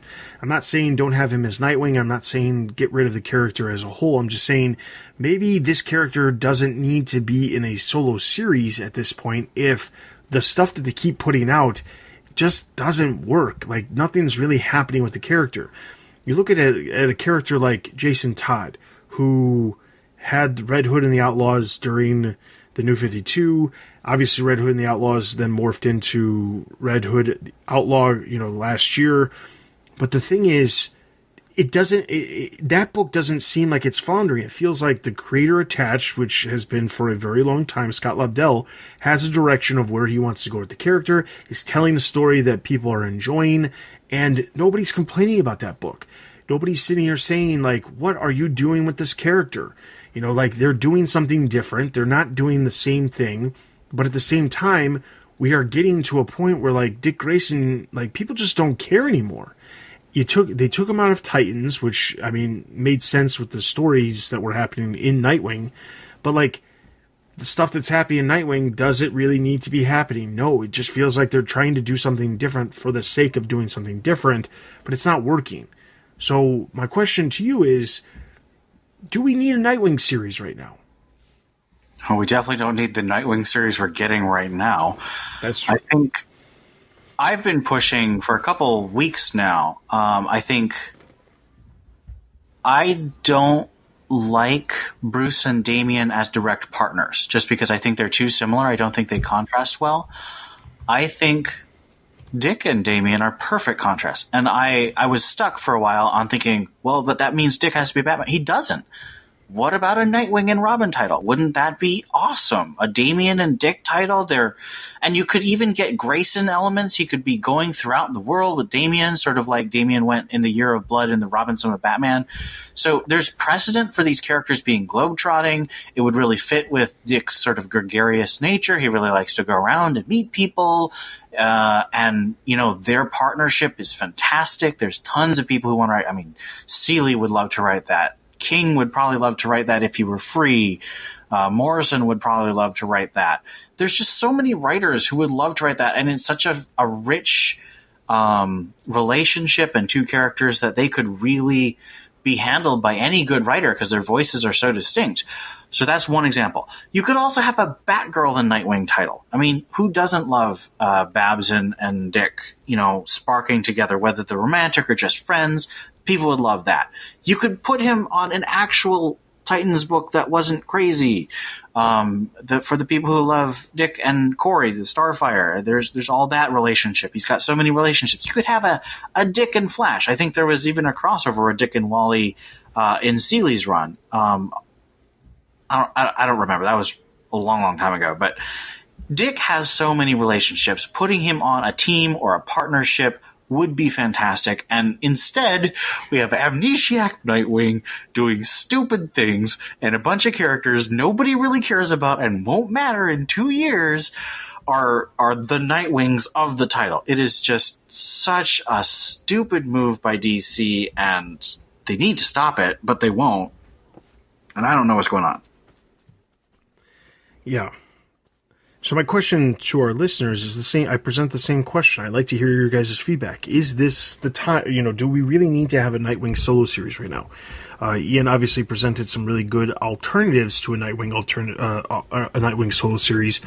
But, do we need to have a Nightwing solo series? Personally, I don't think we do right now. I feel like it's happening because it needs to happen. Because there's this obligation to have one because we've had one for so long.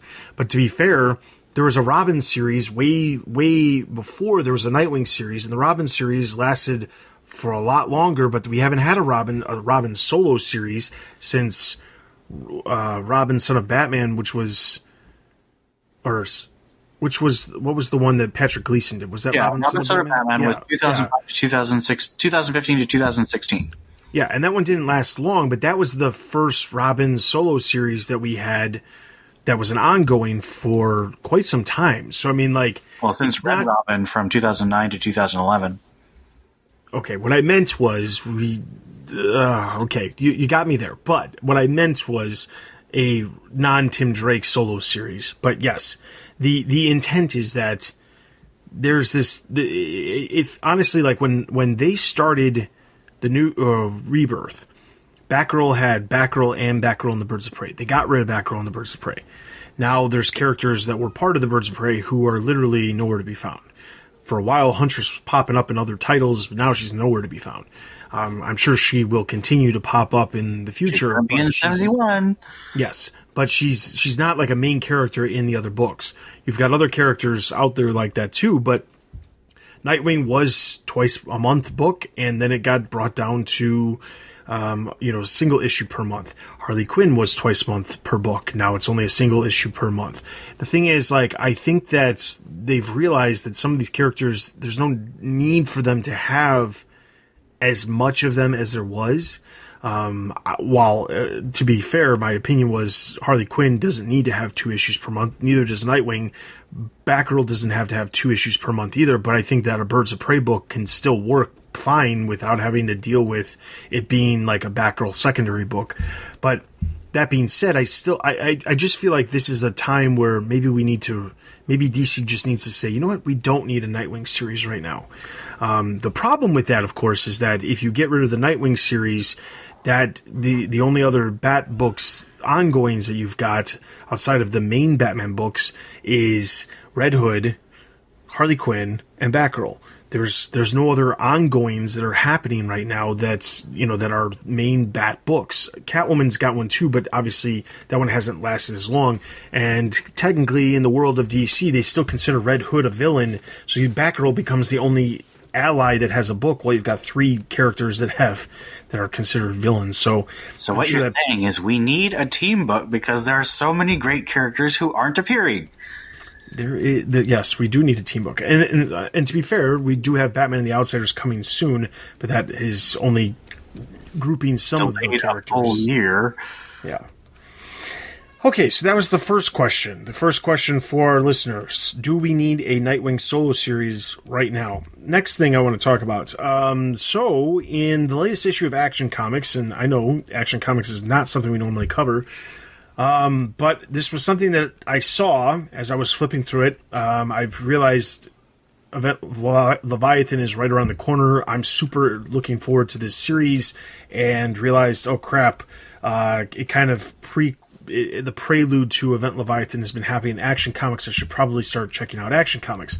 So as I glanced through issue 1010, I noticed that there's a page where they list a bunch of people who are, prominent people within the multiple global organizations like Task Force X or Argus or the DEO or Spiral, they are listing a bunch of these organizations, and they're showing like who the people are within the organization. So like Amanda Waller's there, and she's listed as the White Queen. You've got Nemesis, which is listed as the White Queen's bishop.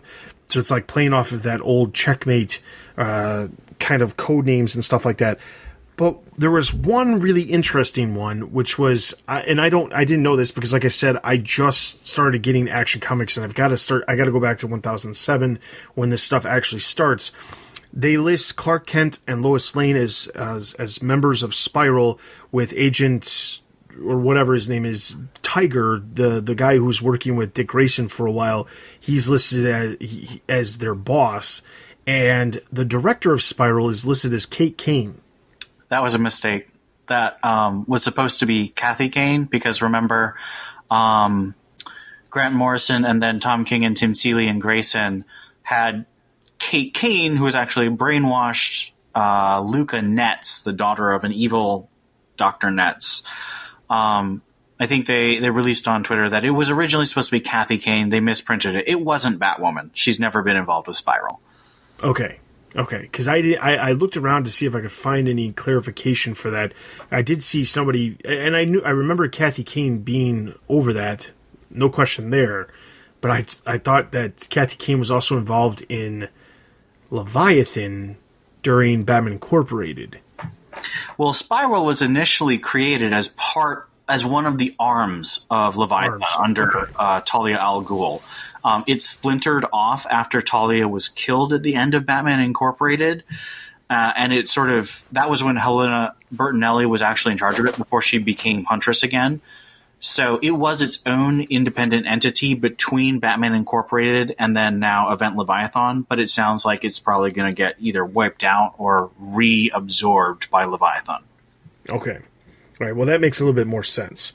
And because I was confused, and when I posted in the Discord, people were like, maybe it'll get revealed sometime in the future. I was like, are we sure that this was some sort of like... And the thing is, like, obviously, we know how things work with single-issue comics.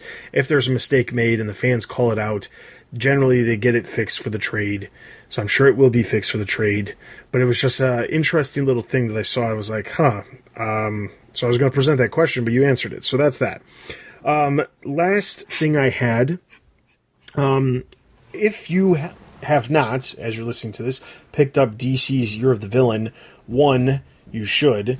2, if you go to Comixology, you can actually get it for free. While it's 25 cents in comic stores, it's actually free on Comixology, so I encourage you to do that. And the reason why is because while the main stories that focus on what's going to happen in Justice League, Event Leviathan, and kind of the future of the Year of the Villain in general, there is some supplemental material in the back that I think is really great, and I love this supplemental material. The DC Nation magazine that was releasing did a great job with like showing this stuff off, and unfortunately that magazine was canceled. But there's some supplemental material in the back of this 25-cent issue, and one of them is it talks about some of the upcoming titles that are going to be involved with Year of the Villain. And if a lot of people paid attention a while back, Scott Snyder had said in interviews that the Batman Who Laughs was going to spin out into something. And a lot of people were unsure if there was going to just be an ongoing with the Batman Who Laughs after the miniseries wrapped, and maybe Scott Snyder's name would be on it, but it would be headed up by somebody else. Or there was thoughts about whether or not the character could just be in another title and be focused on in another title. Well, the answer is actually in that supplemental material. It turns out, come August, and while you're listening to this, I assume DC would have announced this because it's in the comic, but who knows. But anyway, coming in August, there's going to be a Batman-Superman series, which will kick off with an issue number 1. This is an ongoing series where the description of the series is that the Batman Who Laughs has switched out characters from our universe with like evil counterparts from the dark multiverse. So you can get a character, and I talked about this during the Batgirl when we were talking about Batgirl, but you could get a character who is acting out of sorts and you're not sure why, and the reason why is because, well, it's actually an evil version of themselves. How evil, of course, is up to the writer, but the new series is going to be written by Joshua Williamson, and the art is by David McQuez. I'm probably pronouncing that wrong. He comes from Marvel, has been working on Marvel stuff for quite some time. Marquez, okay. But that series is coming, and that is something obviously we will be covering at TBU. There isn't the interesting part is they announced this book kind of in the issue, and then on top of that, there's another page. And it's a double page splash that has a massive amount of characters, like a collage similar to what we saw when they were hyping up Heroes in Crisis, and they said, Heroes in Crisis, 4 of these characters are going to die. One of them is the murderer, and one of them or 2 of them will be accused of it or something like that. And you're left guessing which of these characters are getting killed, which of these characters are, potentially the murderer, whatever. They do something very similar to that, but they basically say, here's a bunch of characters. 6 of these characters are the dark multiverse, or will have a dark multiverse version, and they're going to become part of this new group called the Secret Six. Well, obviously the name is not any different. We've heard this name Secret Six before. They're essentially 6 characters that are a secret dark multiverse version of themselves, hence the name Secret Six. Okay, cool. What's interesting about this is that, like I said earlier, there's a bunch of Batman Universe characters on this page. Like I said, if you haven't picked this issue up, you certainly need to. But just to be clear, I just want to run through some of these characters and kind of give some immediate thoughts on this. But the characters that are showcased in the actual collage that are Batman Universe characters include Rick Grayson, who we obviously know as Dick Grayson, Damian Wayne, Barbara Gordon, Jim Gordon's on here, Catwoman, and Alfred are all on here. So I would assume out of all of these people that are shown, I would assume that at least one member of the Bat family is going to be included amongst the End 6. And I would honestly say that the one that makes the 2 that stand out to me the most, based off what's currently happening, is Dick Grayson, just because that would answer so many things of why this has been happening and whatever. And then the other one would be Barbara Gordon, because of the out of characterness that she's been that's been focused on in the last couple of issues. But I mean, who's to say? But I would guarantee that out of all these characters, one of the members of the Bat family is going to. So the question is, who do you think will be the member of the Bat family that is potentially part of the Secret Six who gets swapped out by the Batman Who Laughs? I think your choices make the most sense. I hate the story Secret Invasion, where there's a bunch of Skrulls who are actually instead of the Marvel heroes. I hate this whole plan. But, since I hated the Batman Who Laughs, it doesn't really affect me because I wouldn't be reading it anyway. Well, there you go. So, then I present the question to our listeners and say, if you were to pick one of the Bat family characters, or, I mean, you could honestly go through any of these characters, who do you think would be the Bat family character that is actually included as part of the Secret Six?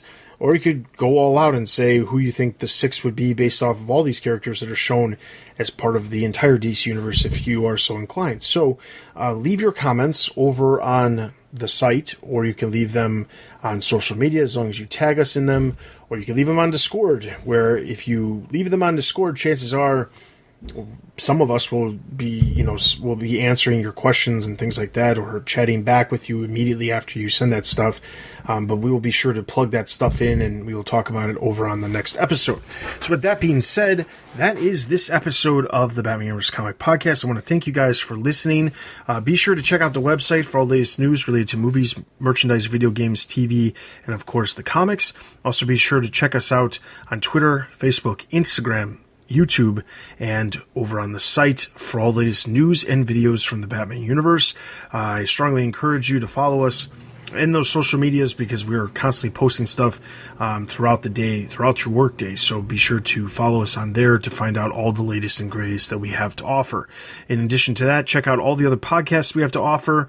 New episodes of Backroll to Oracle, Robin Never Loves the Drake, Everyone Loves Young Justice, Bat Books for Beginners, Bat fans, tons and shows, Batman books, the Dark Knight Prose, lots of stuff. So be sure to check out that stuff.